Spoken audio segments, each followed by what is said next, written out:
being a character attendant, nobody came to see Jess, the character attendant. I held all of the pens and pencils for the princesses to give their autographs. So I am holding the metaphorical pens and pencils for the Part in 17 sometimes. And you're making and it's great. Yeah, and you're making sure that those characters were cared for as well. And making sure that they're doing okay, so that they can then make sure that kid is having the experience of their lifetime.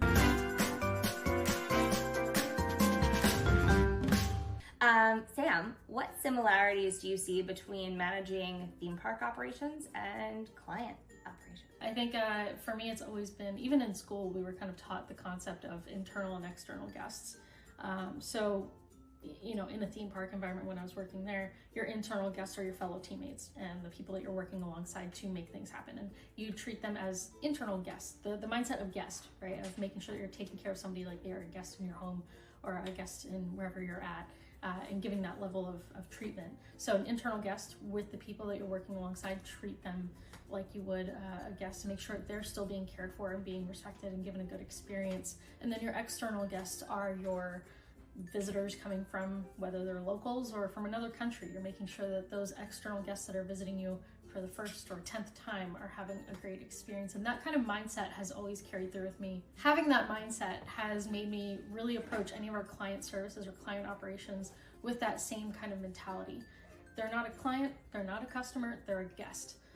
And I'm gonna make sure that they're having a great experience and that they understand what they need to understand, that they have the resources that they need. What you said about internal guests makes a lot of sense to me. My guests at Part in Some are our internal team.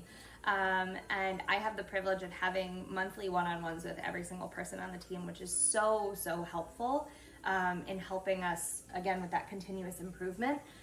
Because I get really great feedback from everyone on the team, how they're experiencing Part in Some in their day-to-day lives.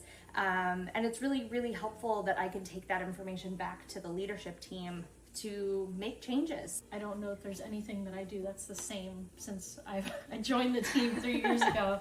Definitely not. The amount of things that have changed, everything has kind of had just like steps of improvement. And honestly, it's like a fun puzzle for me. That's what I enjoy about operations, theme park, marketing. It doesn't matter for me. It's just looking at a process and saying, it could be better. How can we make this better? Sam, another one of our principles on the ops team is facilitating other success. How does hospitality and your theme park experience kind of tie into that at Part in Some? Yeah, I think it's, when one of us can succeed, everyone can succeed kind of mentality. And that's very much so, if our ticket entry team is succeeding and making that a good experience, it's going to be a lot easier for our guests to have a better day. And then if they go into a restaurant to eat and that experience is smooth and the, kitchen is working well with the front of house team. I've had experience in working at both of those areas, kind of the ticket entry area and culinary areas and theme parks. And it's all about facilitating everyone else's success. And if you, as a leader in those environments, can help make sure that those teams have the resources and the support that they need to be able to do well, they can deliver for that next point of contact for a guest. So, the kitchen environment specifically, like if you're making sure that your kitchen team is well supported and they can keep things moving along well, your front of house team is going to be successful and making sure that they can get the food out to the guests easy. That makes a lot of sense. I think a lot of the stuff we also do on the ops team is sometimes kind of backstage, if you will.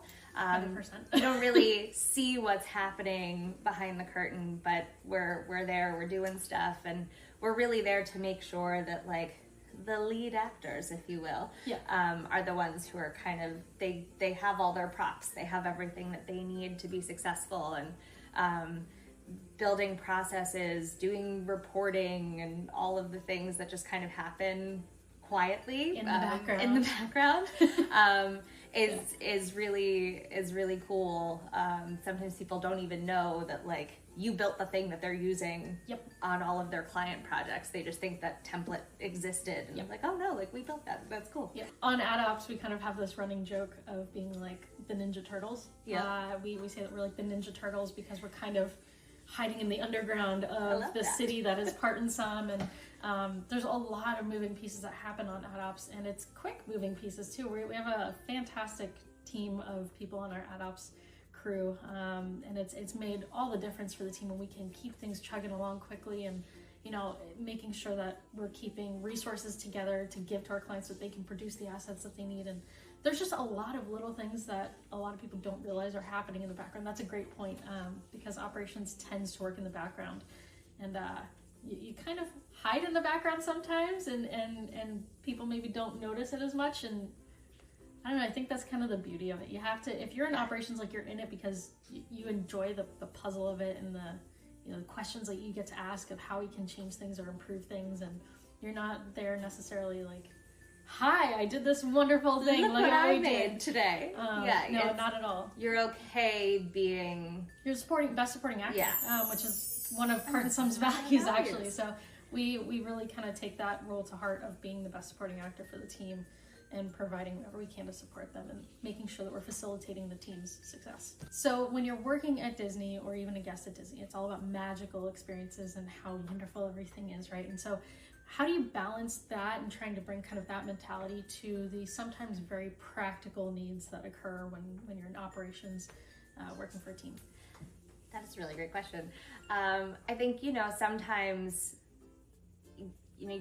as ops people, we want to fix things. We want to make sure that everything is like the best it can possibly be, and good enough is greater than perfect is we say that a lot at Part and Sum, and I think that kind of comes into play a lot on the ops team.